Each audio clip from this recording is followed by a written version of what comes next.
ngayong araw mga guys, napadaan nga pala ako dito sa may Batingan at sakto naabutan natin na may naglalaro pala dito ngayon, Mango Fever versus STFU. At namimiss ko na nga din mag voice over ng mga vlog, kaya tumesting muna ako dito kung marunong pa ba tayo mag voice over. Kaso lang wala atang kamatch dito sa Liga ng Batingan itong binuong team ni Kuya J na Mango Fever, dahil lahat na nakakalaban nila ay tinatambakan lang nila. Kaya kung wala kayong ginagawa ay samahan nyo muna kami dito sa aming trip. Let's go!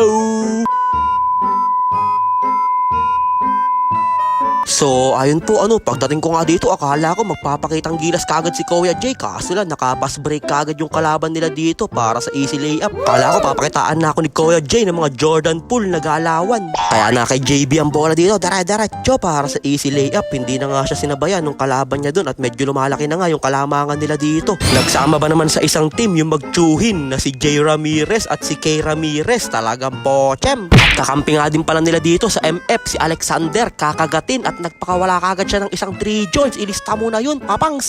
Kaya pagkatapos nung 3 points na yun ni Alexander Kakagatin ay nag-uwian na nga din yung iba natin mga manonood dahil tambak na daw. Kaya na kay Idol dito sa ilalim, ang gandang pasa naman nun, may kasama pang foul and 1. Kaya tumatakbo na naman dito ang STFU na kay Idol, dahan-dahan nagmamadali, umupo pa sa ere at sabay tumilaok na nga yung mga manok. Madaling araw na kasi, hindi pa tayo tapos mag-edit. Kaya nakapass break ulit sila dito na kay Idol, tinira niya, mintis lang siya pero siya pa din yung nakapalo up nun. Na kay Idol dito, ang gandang pasa naman sa kakampi niya para sa easy 2 points at pag ganun-ganun lang ay nakakabawas na nga sila dito sa kalamangan ng Mango Fever. Pero nagpakitang gilas kagad dyan si J Will ng isang mala Scottie Thompson na rebound, sabay nakashoot pa siya dun. Iba talaga ang mga galawan nito ni J Wills Manalili, talagang kondisyon. Sabay na rebound pa ni Ajom Doke, nag behind the scene, naiwanan yung bola pero nakuha pa din niya. Ang gandang pasa naman nun kay J Wills Manalili, tugok lang yung tumira pero napalo up pa din ni J Wills yun. At hindi pa nga tapos dyan si J Wills, nagpakawala pa dito ng isang pull-up jumper, hindi lang pumasok yung tira niya, nakuha ni Kuya Dags, binigay ulit kay J Will, tumira na naman, ang kapal ng muka, mintis na naman siya dun. Kaya nakuha na ni Alexander Kakagatin, siya naman yung nagpakawala ng 3 points, mintis lang din siya dun. Ano ba niya may mga kamay nyo, paputol nyo na kaya yan. Pero nakashoot naman dyan si Alexander Kakagatin para sa easy 2 points, sabay nagpakawala na ng 3 joints dyan si JB Gusela, ilista mo na.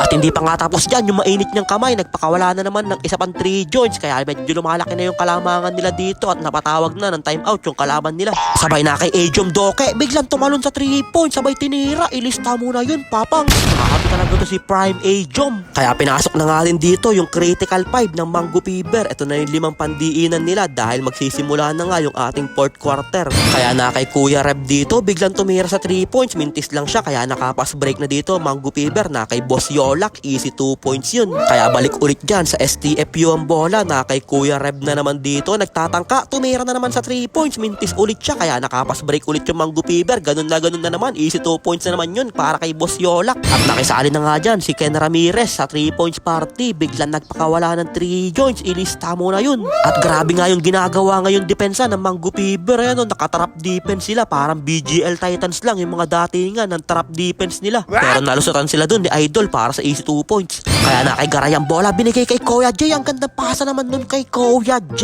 Dito ka na lang kasi maglaro Kuya sa Liga ng Batingan para walang tabla, pagka dumadayo kayo laging tabla eh. Kaya naghapit na nga din dito si Kuya JR Baring, easy 2 points yun. Sabay na kay JB Gusela ang bola dito, dahan-dahan nagmamadali, binigay kay Kuya Dags sa ilalim, easy 2 points yun para kay Kuya Dags. Kaya sabi dyan ni B1 kay B2, okay lang yan pare, kain na lang tayo mamaya ng unli rice, pochem. Kaya tumatakbo na naman dito ang Mango Fever, binigay na ang bola kay Ajom Doke, mukhang gagawa dito ng tricks, ayun na, grabing tricks naman yun, parang nagsaker lang. Kaya inayaw na nga din yung laban nila at ito nga pala yung ating final score, 103-54. Grabe tumambak itong mga player ng Mango Fever. Iba talaga bumuo ng team si Kuya J, parang dream team lang na USA yung mga datingan ng mga player niya dito. Pero pagka kami na siguro yung nakalaban nyo, baka hindi nyo na kayang tumambak ng ganyang kalaki. Kaso lang wala pa daw kaming laro, next year na daw ulit dahil natalo na nga kami ng isa, kaya next year na yung susunod na talo namin. At makakapag-vlog na nga din tayo ng paunti-unti dahil lumuwag na yung phone storage ko. Makakapang-scanning na ulit tayo sa Ninin Vlogs. Kaya ayun lang mga guys, maraming salamat nga po pala sa walang sawang pagsuporta at sa palaging panonood. I-follow nyo na si Ninin Vlogs para sa mga susunod pang vlogs. Mag-ingat po kayo palagi. Bye bye yo!